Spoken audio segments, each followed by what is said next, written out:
രാജാക്കന്മാർ ജീവിക്കുക ഏതൊരു ടെറിട്ടറിയിലാണ്, ഭൂമിയിലാണ്. ഭൂപ്രദേശം വിസ്തൃതമാക്കിക്കൊണ്ടാണ് രാജാക്കന്മാർ രാജ്യം ഭരിക്കുക. ഈ രാജാവ്, യേശുവിന്റെ രാജാവിന്റെ പ്രത്യേകത എന്താണ്? ഈ രാജാവിന്റെ ഭരണപ്രദേശം എവിടെയാണ്?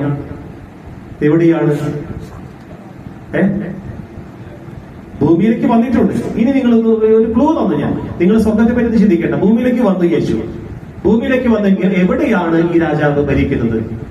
ഈ രാജാവിന്റെ സിംഹാസനം ഉറപ്പിക്കുവാൻ യേശു ആഗ്രഹിക്കുന്ന ഇടം എവിടെയാണ്? നമ്മുടെ ഹൃദയമാണ്. യാതൊരു സംശയം വേണ്ട.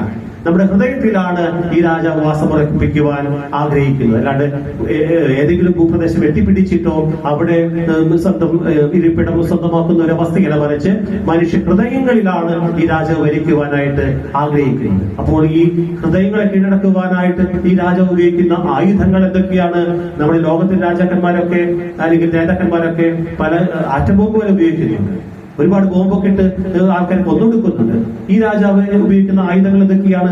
യേശു ഉപയോഗിക്കുന്നത് സ്നേഹം, സമാധാനം, നീതി, ക്ഷമ, ഇങ്ങനെയുള്ള ആയുധങ്ങളാണ് ഈ രാജാവിന്റെ പ്രത്യേകത. നമുക്കുണ്ടാകേണ്ട ആയുധങ്ങൾ തന്നെയാണ്.